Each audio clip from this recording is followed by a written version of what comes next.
বিভিন্ন ভাবে যে হুমকি গুলা পাচ্ছি যে আবার ফেরত আসছে, আসবে, এই যে মিছিল করতেছে, চলে আসবে, দিস আর অল ননসেন্স। এটা কোন অবস্থাতে আসতে দেওয়া যাবে না, যে কোনো মূল্যে তাদেরকে প্রতিহত করতে হবে। এই মিছিল করে 2-3টা ঝটিকা মিছিল করে আবার তারা দেশের নিয়ন্ত্রণ নিবে, এটা তো হইতে পারে না। মুক্তিযোদ্ধারা স্বাধীন করলে তো ওরা আমাদের কথা শুনবে না, ওই জন্য তারা এসে ক্রেডিটটা নিয়ে গেছে। আর এর বিনিময়ে আমরা কিন্তু গত 53 বছর ধরে দিচ্ছি। আর এই আগামী ডিসেম্বরে তো 54 বছর কমপ্লিট হয়ে যাবে। এই 54 বছর কিন্তু সেই ঋণটা পরিশোধ দিচ্ছি আমরা। এবং কত টাকা নিয়ে গেছে, কত মালামাল নিয়ে গেছে, আমাদের বাসার টয়লেট মানে বেসিন কমোড পর্যন্ত উঠে নিয়ে গেছে। সরকারকে সকল সংস্কারে, এই প্রয়োজনীয় সংস্কার বলছি, তদন্ত, বিচার এবং সংস্কার, এই বিচারটা যদি না হয়, আবার পরবর্তীতে রাজনৈতিক দলের জন্য এটা একটা সাহসের বিষয় থাকবে। আগের বিচার হয় না, এখনো হবে না, আমি যা খুশি তাই করতে পারি। সুতরাং যেভাবেই হোক, যে কটা আছে দেশে এইগুলোরে দিয়ে বাকিগুলোরে যেভাবে হোক ফেরত নিয়ে এসে, যেখানে এখানে পাকিস্তানের সাথে অ্যাপোলজির প্রশ্নটা, এটা তো আমার মনে হয় পাকিস্তানের সাথে যখন সম্পর্ক পুনঃপ্রতিষ্ঠা হয় বা জুলফিকার আলী ভুট্টো বাংলাদেশে আসেন বা আমাদের তৎকালীন প্রেসিডেন্ট শেখ মুজিবুর রহমান যখন পাকিস্তানে যান, আমার মনে হয় সেই পর্যায়ে এটা শেষ হয়ে গেছে। এবং আমি এটা একটা পারিবারিক সম্পর্ক, বিয়ের কথা বলি, আপনার ছেলে পেলে সব হয়ে গেছে, হঠাৎ আপনি বললেন কবুল হয় নাই, কবুল পড়াতে হয় নাই, এটা তো হইতে পারে না। আপনি 50-53 বছর পরে এসে বলতেছেন মাপ চাইতে হবে, that should B A limit to your asking. এবং যারা চাচ্ছে তারা সত্যিকার অর্থে, আমার প্রশ্ন হচ্ছে যে বর্তমান চেঞ্জ সিকিউরিটি সিচুয়েশনের প্রেক্ষিতে অবশ্যই we have to have friends and more than friends. শুধু স্বাভাবিক ডিপ্লোম্যাটিক রিলেশন থাকলে হবে না।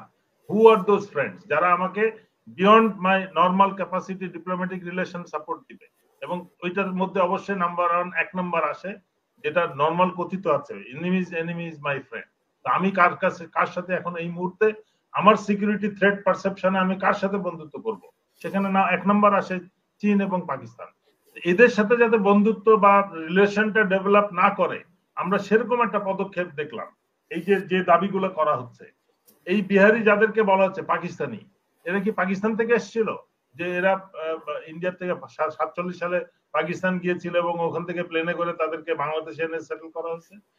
এটা পার্টিশনের প্রসিজিওরের মধ্যে তারা ওই পার্টে যারা ছিল, পাঞ্জাবে যারা মুসলমানরা ছিল তারা চলে গেছে পশ্চিম পাকিস্তানে, আর যারা পূর্ব পাকিস্তানের বর্ডারে যারা ছিল, পশ্চিমবঙ্গ এবং অন্যান্য যারা নির্যাতিত, তারা বাংলাদেশের মধ্যে ঢুকে আছে। এখন আমি 50 বছর আগে যারা নিজেদেরকে পাকিস্তানি বলে পাকিস্তানে ফেরত যেতে চেয়েছিল, তারা কি এখন জীবিত আছে? আর এই 50 বছরে যারা জন্মগ্রহণ করছে, এদেরকে আমি কিভাবে পাকিস্তানে পাঠাবো? এটা তো জন্মগত ভাবে বাংলাদেশি। আমাদের সবকিছুর মধ্যে একটা শুধু ইমোশনালি কথা বললে তো হবে না। আর আমাকে আমার এই 53 বছরে বাংলাদেশের একটা ম্যাচুরিটি তো অর্জন করতে হবে। এটা আমি বুঝলাম না যে পররাষ্ট্র মন্ত্রণালয় কিভাবে এই ধরনের প্রশ্ন রেজ করলো। তারা কি সত্যিকার অর্থে চায় না যে পাকিস্তানের সাথে আমাদের সম্পর্ক পুনর্গঠিত হোক, নাকি ওই শেখ হাসিনার ওই ট্রেনটা তারা চালিয়ে যেতে মানে দৃঢ়প্রতিজ্ঞ? এবং এইভাবে আমরা বিভিন্ন ভাবে যে হুমকি গুলা পাচ্ছি যে আবার ফেরত আসছে, আসবে, এই যে মিছিল করতেছে, চলে আসবে, দিস আর অল ননসেন্স। এটা কোন অবস্থাতে আসতে দেওয়া যাবে না, যে কোনো মূল্যে তাদেরকে প্রতিহত করতে হবে। এই মিছিল করে 2-3টা ঝটিকা মিছিল করে আবার তারা দেশের নিয়ন্ত্রণ নিবে, এটা তো হইতে পারে না। এই যে আমরা যে প্রশ্নটা আসলো, যার national hero flight lieutenant Motiur Rahman এবং পাকিস্তানি যে ইয়েটা ছিল, একই প্লেন, সে উড়ে ইন্ডিয়াতে যেতে চাচ্ছিল এবং পাকিস্তানি পাইলট তাকে আসতে দেয় নাই, প্লেনটা ক্র্যাশ করেছে। From both nations point of view they are heroes, so they have been declared national hero. এর থেকে বড় যে ইস্যুটা আছে, আমি বারবার বলতেছি, 16ই ডিসেম্বর, এটা কি বাংলাদেশের স্বাধীনতা যুদ্ধের বিজয় দিবস না ইন্দো পাক ওয়ারের বিজয় দিবস? আমাদের অফিসাররা এবং ব্যুরোক্রেটসরা কলকাতায় যে সেলিব্রেট করতেছে ইন্দো পাক war. Why are we not sorting this issue? Why have we not diplomatically sorted out this issue in last 50 years? এটা তো আমাদেরকে বুঝতে হবে যে এটার একটা সলিউশন আসতে হবে আমাদের নেইবারের সাথে। আমরা আসল ইস্যুগুলো বলছি না। ওই হিরো দুইজনে কেন?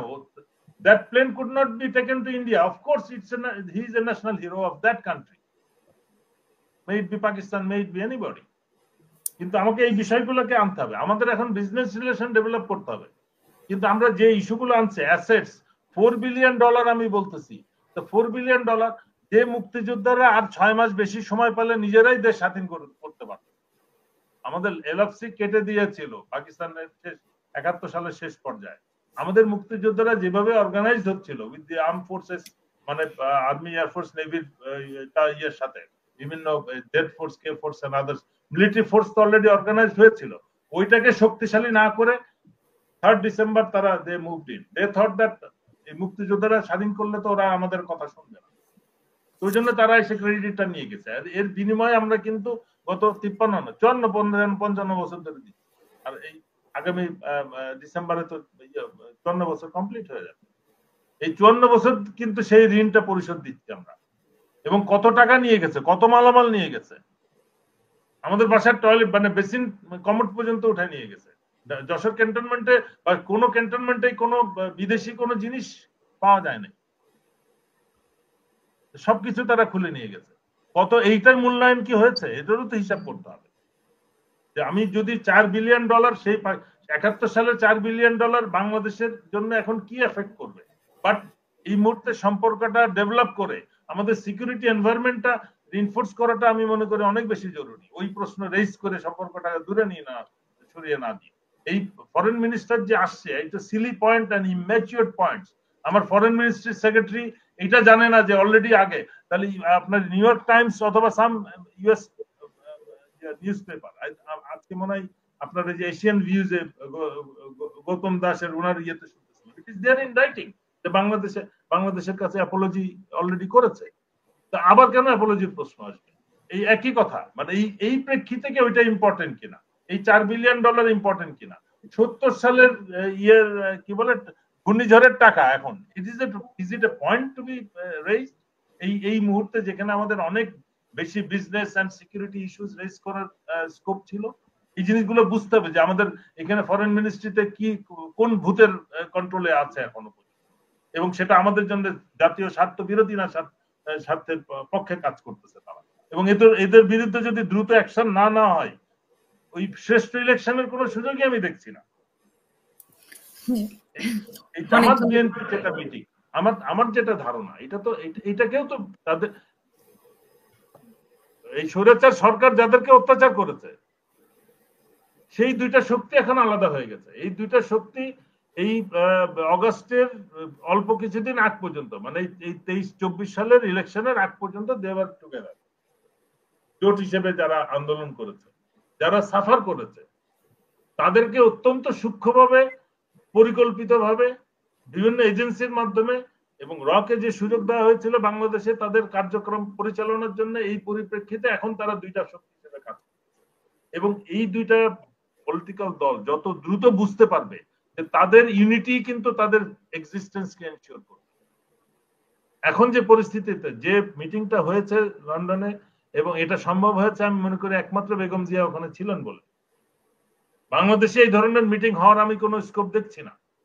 এই ধরনের মিটিং বাংলাদেশে কোনোদিন হবে না। বাংলাদেশে যারা আছে তারা কোনোদিন এই ধরনের মিটিং, বিএনপি, জামাত এবং এই জোটের 22 দল, 4 দল যেটাই বলি, এই ধরনের 12 দল, সবকিছু তো তাদের বসা উচিত ছিল। তাদের ঐক্যবদ্ধভাবে তারা সরকারকে সহায়তা করে আমরা ইলেকশনটা ডিসেম্বর কেন, আমরা নভেম্বর, অক্টোবরেও তো নিয়ে আসতে পারি। কিন্তু আমরা সরকারকে বলতেছি যে দেখি কি পারো কিনা, দেখি পারো কিনা, কি করো, শেষ করো, যা করবো করো, তাড়াতাড়ি ইলেকশন দাও। এটা তো হইতে পারে না। আমরা তো সবাই মিলে, যদি জনগণ যদি এই স্বৈরাচারকে দূর করে দিয়ে থাকে, পালাতে বাধ্য করে থাকে, তাহলে এই জনগণের প্রতিনিধি তো রাজনৈতিক দলগুলোকে তো এই অন্তর্বর্তীকালীন সরকারকে সহায়তা করবে, তাদের সংস্কার, প্রয়োজনীয় সংস্কার, যেটা রাজনৈতিক দলের পক্ষে করা সম্ভব না। আমি তাদেরকে দিয়ে, তাদের হাত দিয়ে আমি কাজটা করাই নিব যে ভাই এই সংস্কার করো। তারা নিজেরা নিজেদের সংস্কার করবে। রাজনৈতিক দলের নিজেদের মধ্যে তো ডেমোক্রেসি নাই, তারা দেশে কি গণতন্ত্র নিয়ে আসবে? এই জিনিসগুলো তো বুঝতে হবে যে আমরা কি চাচ্ছি। আমরা বলতেছি গণতন্ত্র চাই, গণতন্ত্র চাই, ইলেকশন চাই। তো আমি ইলেকশনটা, রাজনৈতিক দল একেবারে গ্রাসরুট লেভেল পর্যন্ত ইলেকশন করারটা নিজেদের মধ্যে, তারা নিজেরা ইলেকশন করতে পারে না, আবার সরকারের ইলেকশন জানে যে ওখানে ভোট কেন্দ্র দখল করে 300 সিটের যে কটা ভোট কেন্দ্র আছে এগুলো দখল করা খুব ইজি। কিন্তু প্রত্যেকটা দলের নিজস্ব ইলেকশন করা তাদের কিন্তু সবকিছু জামা কাপড় সব খুলে যাবে। তারা দল হিসেবে কতটা শক্তিশালী। এই জন্য তারা ওই দিকটা না যেয়ে তারা ইলেকশনের দিকে যেতে। আমি মনে করি এটা অত্যন্ত পজিটিভ পদক্ষেপ। এই দুই সব দল, শুধু জামাত বিএনপি না, যে বিরোধী দল যারা সাফার করেছে সবাইকে এক হওয়া উচিত। ছাত্রদের যে দলগুলো আছে এদেরকে সম্মিলিত ভাবে এই অন্তর্বর্তীকালীন সরকারকে সকল সংস্কারে, যেই প্রয়োজনীয় সংস্কার বলছি, তদন্ত, বিচার এবং সংস্কার, এই বিচারটা যদি না হয় আবার পরবর্তীতে রাজনৈতিক দলের জন্য এটা একটা সাহসের বিষয় থাকবে। আগের বিচার হয় না, এখনো হবে না, আমি যা খুশি তাই করতে পারি। সুতরাং যেভাবেই হোক, যে কয়টা আছে দেশে এইগুলোরে দিয়ে বাকিগুলোরে যেভাবে হোক ফেরত নিয়ে এসে, বা ফেল করলে তাদেরকে ইন্টারন্যাশনাল আইসিসিতে নিয়ে তাদেরকে বিচার করে একটা ডিসপোজাল দিতে হবে। এটা ছাড়া কিন্তু আমাদের কিন্তু উদ্ধারের কোনো পথ নাই, এটা আমি বলতে চাই। ধন্যবাদ।